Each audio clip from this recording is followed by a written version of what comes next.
to my channel. Alhamdulillah senang sekali hari ini saya dapat kesempatan langsung untuk bertemu dan berbincang-bincang dengan Ketua STIE Gempol Pasuruan, Ibu Dr. Anda Nur Aida MM. Assalamualaikum Bu Aida. Waalaikumsalam, Pak Ivan. Gimana kabarnya Bu? Alhamdulillah baik. Ya. Sebelumnya terima kasih ya Bu sudah diberi kesempatan untuk bertemu dan berbincang-bincang walaupun ini pertama kali ketemu Bu ya. Terus perkenalkan dulu, nama saya Muhammad Irfan Bu. Saya dari jurusan akuntansi angkatan 14 gitu ya. Mungkin ngomong-ngomong Bu Aida sudah berapa lama jadi dosen di Wali Songo? Iya, jadi kalau saya jadi dosen di STIE Gempol ini sudah sejak kampus ini didirikan tahun 2000. Jadi kalau dihitung 23 tahun. 23 tahun ya. Hampir seusia saya. Saya 27 tahun. Iya, betul. Memang cukup lama Betul, dari STIE ya. dari sejak berdiri. Wah, Jadi tahu perkembangannya STIE seperti apa. gitu. Kalau boleh tahu juga motivasi Ibu mengajar di STIE Gempol itu apa? Mungkin karena cita-citanya ingin jadi dosen atau apa memang suka mengajar atau mengisi waktu luang aja gitu. Gimana? Bu? Jadi awalnya saya itu jadi dosen itu boleh dibilang bukan karena saya ingin jadi pendidik atau apapun. Yang pasti motivasi utama saya atau yang menjadi daya dorong saya jadi dosen adalah ibu saya. Oh, gitu. Karena saya dulu sempat bekerja Pak di perusahaan di daerah Gresik, tapi kemudian ibu saya meminta saya jadi dosen. Sehingga sempat saat itu saya ngajar di UNTAP Surabaya. UNTAP Surabaya ini selama setahun.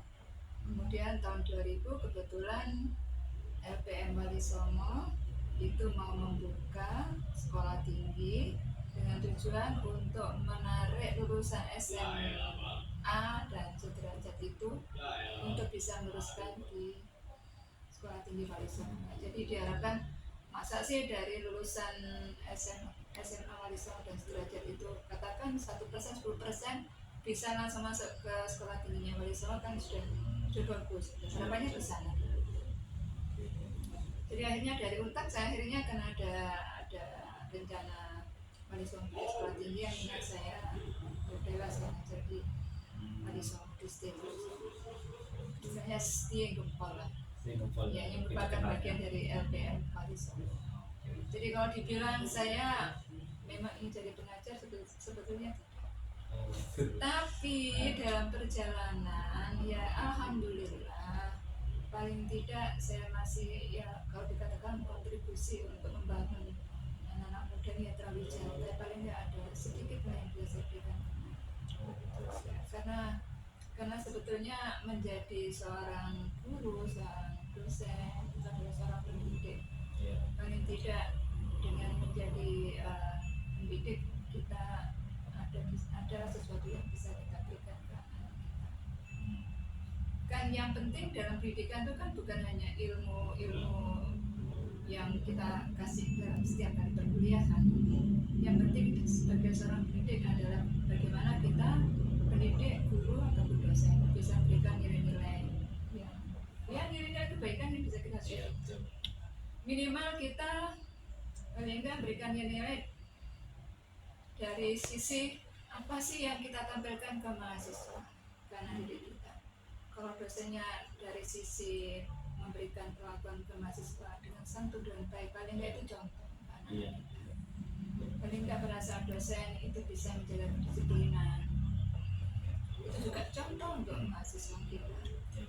Bagaimana dosen juga memberikan motivasi ke anak didik, ke mahasiswa, itu juga bagian dari kita sharing value. Jadi sebetulnya tugas pendidik itu yang utama sebetulnya ya ke sana. Kalau hanya kita share ilmu lewat ini loh materinya tolong dipelajari, dan sekarang sudah era digital dan sebagainya, mahasiswa bisa cari materi sendiri dari Google ya kan.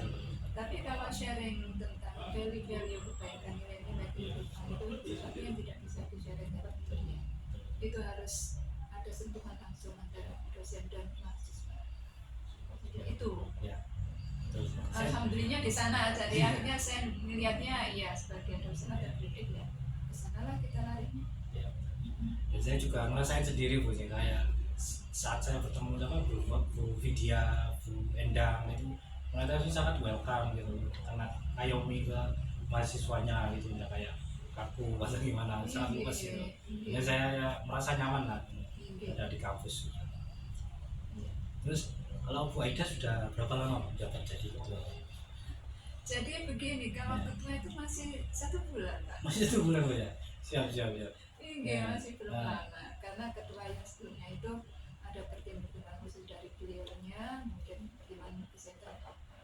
Jadi akhirnya ketua sebelumnya Bu Adelia Miriani itu mengundurkan diri. Ya mungkin karena saya dilihat sebagai dosen yang dari awal dari senior ya, sehingga mungkin kan nggak ada pilihan Pak. Nggak ada pilihan lah. Iya. Mungkin karena itu. Yang pertimbangan mungkin nggak ada karena itu. Kalau menurut pendapat saya ya, kalau di Stinupol itu masih banyak yang perlu dikembangkan ya, kayak sarana prasarana itu yang utama menurut saya. Terus ada kurikulum yang program-program dari mahasiswanya, kayak mungkin jurnalis atau apa itu kan masih perlu dimunculkan lagi gitu. Kalau dari Bu Aida mungkin ada program-program atau cita-cita kedepannya untuk kampus, karena sudah menjadi ketua, mungkin ada program yang akan dijalankan Pak Jojo? Ya, karena saya baru 1 bulan ya, masih belum banyak yang bisa saya kerjakan. Tapi yang pasti saya berharap bahwa ke depan STIE lebih baik lagi. Kalau bicara rencana, terus terang saya ingin lebih mengaktifkan kegiatan kemahasiswaan. Karena selama ini saya lihat seperti BEM itu kan masih belum berjalan. Iya. Kalau itu berjalan paling hanya merangkak, Ya, padahal mereka ini. harus lari. Kenapa? Karena saya melihat bahwa kembali lagi bahwa kalau mahasiswa itu hanya datang untuk kuliah, dapat materi, selesai. Maka begitu lulus, apa yang didapat itu nggak maksimal. Sehingga saya berharap bahwa BEM terutama, karena kita hanya ada BEM ya, plastik ya. Ya pasti. Kita belum ada UKM yang lain.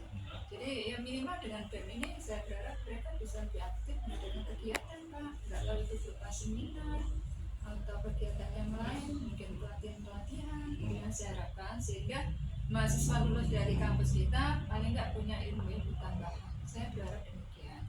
Sehingga insya Allah ini saya akan bikin survei, minta tolong kita akan bikin survei, mohon nanti dibantu untuk pengisian. Di dalam survei ini saya ingin tahu sebetulnya mahasiswa kita itu maunya dari kampus itu apa, hobinya apa, maunya kegiatan untuk apa. Dari situ kita akan mencoba untuk menyaring, oh ternyata mahasiswa kita banyak yang hobinya ini, barangkali kita bisa fasilitasi.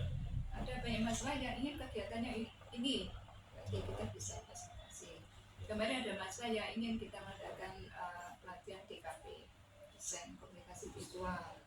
Ya monggo, tapi pasti harus ada minimal peserta. Kalau hanya satu aja kan nggak mungkin. Ya, jadi itu yang nanti melakukan kerjasama sama perguruan tinggi.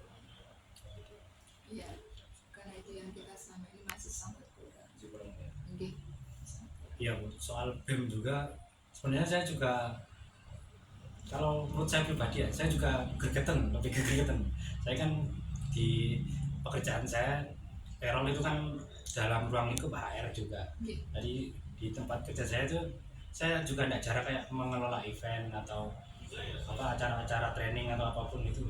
Saya waktu pas melihat mereka BEM mengadakan acara itu banyak sekali kekurangan gitu, tapi kan saya hanya diem aja kan, mungkin kayak terlalu menunjukkan diri atau gimana gitu lah. Saya juga pengennya mungkin masuk ke dalam BEM gitu kan ya, maksudnya memberikan nasihat kepada ya yang lain cara mengelola event yang baik gimana. Tapi ya gitu, dalam diri saya pengen gitu, tapi ada yang lain, sebut saya istri saya gitu ya, istri saya itu yang ngerekam itu.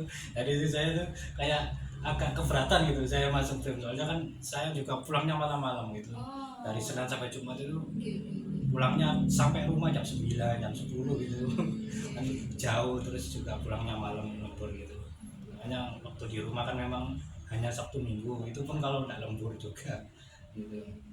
Makanya kalau saya ikut apa organisasi lagi gitu bakal jarang lagi ketemu sama mereka. Tapi nggak apa-apa kan, nanti saya juga tetap mungkin ingin berkontribusi mungkin lewat chat atau saran-saran kepada nanti pengurus BEM berikutnya gitu. Insya Allah ini pengurusan BEM yang sekarang ini akan berakhir Desember. Iya. Nanti ada tunggal lagi. Kalau jenengan mau ikut monggo. Nah, Yang pengalaman-pengalaman ini, karena yang anak sekarang nampaknya secara organisatoris masih belum banyak pengalaman. Jadi Iya. mereka betul. masih belajar memang. Iya. Tapi nggak apa-apa. Nggak apa-apa. Ada apa-apa dari Ya, tapi daripada dari mereka nggak belajar sama sekali. iya. Iya, betul. Iya, iya nanti bisa depannya di saya bantu lah sedikit itu. Iya, memang saya sangat berharap anak-anak itu. Saya tuh bayangkan kalau minggu itu anak-anak ramai di kampus, ada yang ngurusin ini gitu loh Pak. Iya, iya betul. Saya berharap seperti itu. Saya lihat dulu anak saya waktu kuliah itu, saya sekarang suka main ke kampusnya gitu. Kalau minggu itu kok banyak mahasiswa sibuk ngurusin ini. Saya bayangkan kalau kampusnya sendiri kayak gitu, rasanya senang mungkin ya. Iya betul. Iya. Meskipun saya masih bukan di posisi sebagai apapun gitu, sebagai dosen aja, kalau melihat anak-anak aktif gitu kayaknya ya Allah, kayaknya kalau kampus dia seperti itu akan sangat bagus untuk anak-anak. Bukan untuk kampus saja lah Pak, saya selalu berharap bahwa ini semuanya untuk anak-anak. Kalau kemudian dari situ kegiatan anak itu kampus berkembang, itu adalah bonus untuk kampus. Iya betul. Saya inginnya seperti itu. Karena kan anak-anak itu kan ya memang mereka harus berkembang. Iya. Harus berkembang. Betul. Jangan hanya masuk di semester 1 seperti itu, keluar dari kampus tetap seperti itu. Jadi ada sesuatu yang lebih gitu. Karena kan ya berharapnya mereka bisa kompetitif di luar. Ya, kalau cuman saya bilang ke anak BEM, kalau kalian di BEM itu gak lapor-lapor mau ingin doa, ya nggak usah jadi anggota BEM. Karena kesempatan sebagai mahasiswa inilah kalian bisa mendapatkan ini, mudah ini. Kesempatan ini sangat besar sebagai mahasiswa untuk bisa mendapatkan materi. Penting kalian ada kemauan saya bilang itu. Kalau sudah jadi mahasiswa nggak bisa. Manfaatkan dan ini kalau kalian aktif di organisasi, saya bilang ke anak BEM itu nilai positif.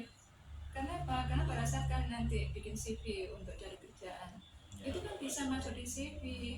Kalian sampaikan aktif di organisasi BEM, pernah jadi panitia ini. Paling enggak mereka akan melihat, oh anak ini punya pengalaman berorganisasi, berarti punya pengalaman dalam bekerja secara tim, bekerja membangun komunikasi, menurunkan ego dan sebagainya. Siswa yang aktif saya lihat itu mungkin mereka banyak yang tertarik jadi anggota BEM. Menurut saya gitu. Terus sekarang lebih ke teknis Bu ya, apa kalau di dunia kerja sekarang ya, di tempat saya juga kita itu mengedepankan kayak era digital kan ya, di accounting juga, di HR, di semua seksi, semua bagian itu menggunakan SAP kan sekarang. Kalau di Gempol itu, di setiap Gempol ada juga pelajaran SAP ataupun software untuk akuntansi atau manajemen. Untuk di manajemen, karena kebetulan kan dosen manajemen itu belum ada. Belum ada ya. Iya. Ya, maksudnya itu akuntansi itu mungkin yang lebih tahu mungkin dosen akuntansi. di dia ya. Iya. Ya, maksudnya itu saran saja sih dari saya. Soalnya SAP itu di semua tempat diterapkan sekarang, kayak di rumah sakit, di perusahaan besar maupun kecil itu kan sangat apa, softwarenya itu kan sangat bermanfaat. Semuanya bisa connect antara seksi dan perhitungan accountingnya itu enggak manual lagi gitu, sudah lewat sistem. Kalau mahasiswa sudah punya ilmu SAP itu akan mudah menurut saya di perusahaan-perusahaan untuk diterima atau bersaing di luar gitu. Nanti bisa ditanyakan ke Bu. Bisa gitu. Oke, nanti itu saran saya mungkin bisa dikembangkan nanti ke depannya gitu. Memang kita butuhkan saran dari mahasiswa. Terus ini saya juga ingin mempromosikan saja kepada nanti yang melihat di video saya, Ini istimewanya dari Isti Gempol ini apa, Bu? Mungkin bisa dijabarkan sama Bu Widya biar mereka tertarik untuk bergabung dengan kita di Isti. Aduh, ini sulit kalau bilang istimewa ya, karena saya tidak bisa mengatakan saya itu orang baik loh. Jadi untuk menilai diri sendiri agak susah. Tapi yang pasti kita alhamdulillah untuk tahun-tahun terakhir kita sudah mulai berbenah. Oke. Jadi istilahnya 23 tahun ini kita lebih banyak tidur. Tahun-tahun terakhir kita sudah mulai berbenah untuk menjadi lebih baik. Insya Allah kita akan menjadi lebih baik daripada sebelumnya. Mungkin itu aja dulu. Ya, untuk akreditasinya juga kan sudah. Oke, alhamdulillah manajemen Pak. Kalau akuntansi masih sih. Gitu. Oke. Doanya ya nanti Iya. akuntansi Iya. bisa naik. Iya betul. Yang penting kan ada effort untuk menuju ke yang lebih baik, itu kan yang penting. Iya. Semoga doanya aja. Iya. Oke. Dan ini terakhir Bu ya, pertanyaan terakhir dari saya. Oke. Ini apa? Mungkin saran-saran aja kepada mahasiswa yang menonton video saya, mungkin dari Isti Gempol atau yang lain. Saran untuk kedepannya mereka harus bagaimana biar bisa menjadi pribadi yang lebih bermanfaat untuk orang sekitar atau menjadi sukses di dunia pekerjaan. Itu tips-tipsnya apa saja? Ya, saya kalau misalnya kasih materi atau perkuliahan ke mahasiswa, saya ingin selalu memberikan anak-anak itu motivasi bagaimana mereka harus jadi orang lebih baik. Selalu harus membangun keinginan-keinginan, motivasi-motivasi, membangun mimpi. Ya tentu untuk bisa membangun mimpi bukan hanya membangun, saya ingin mencapai sesuatu tanpa melakukan apapun. Ya, bangunlah mimpi tapi dengan ada langkah-langkah untuk mencapai ke sana. Ya paling nggak kalau kuliah ya niat kuliah. Jangan hanya kuliah hanya formalitas, nggak pernah muncul di perkuliahan, jarang kuliah. Otomatis kan ya secara bukan hanya di dunia perkuliahan, tetap di rumah juga harus mencari ilmu lagi. Jadi supaya mereka juga berkembang. Kalau hanya berharap dari perkuliahan kan kita berkuliahan ya ketemunya dalam satu minggu hanya berapa jam. Kebanyakan anak-anak itu masih interaksinya di luar. Jadi tetap mereka harus mencoba mencari ilmu atau juga sekarang kalau kita mencari ilmu apapun di Google sebenarnya sudah ada. Jadi aktiflah dalam perkuliahan. Kemudian kalau misalnya di organisasi kampus ada organisasi yang bisa diikuti, ikutlah. Ya. Karena di sana akan terlatih kita secara soft skill ya ilmu materi dan juga ilmu strategi bagaimana kita berinteraksi sama seorang, berorganisasi dan sebagainya. Jadi aktiflah dalam perkuliahan. Oke, jadi itu ya poinnya dari video malam hari ini. Jadi mahasiswa itu tidak hanya mendapatkan ilmu dari materi-materi yang diberikan oleh dosen, tapi harus aktif lagi di organisasi maupun di acara-acara kampus lainnya gitu, agar mendapatkan soft skill yang baik bukan hanya hard skill. Oke. Mohon maaf loh kalau jawaban saya ada yang kurang berkenan. Nah, ya, siap. Sudah maksimal semua menurut saya jawabannya Bu. Luar biasa sekali Bu. Oke, terima kasih banyak. Oke, baik. Terima kasih untuk waktunya Bu Aida, sudah menyempatkan waktu dan mau direpotkan oleh saya sama istri saya gitu. Oke, terima kasih atas yang nonton video pada malam hari ini. Maaf banget kalau kata-kata saya ini sangat kaku ya, soalnya saya juga tidak terbiasa di syuting terus menjadi presenter seperti ini, tapi saya juga belajar menjadi pewawancara yang maksimal juga. Oke, terima kasih. Selamat malam. Wassalamualaikum warahmatullahi wabarakatuh. Exactly what I want, kinda cool and kinda not. Wanna give myself to you, yeah.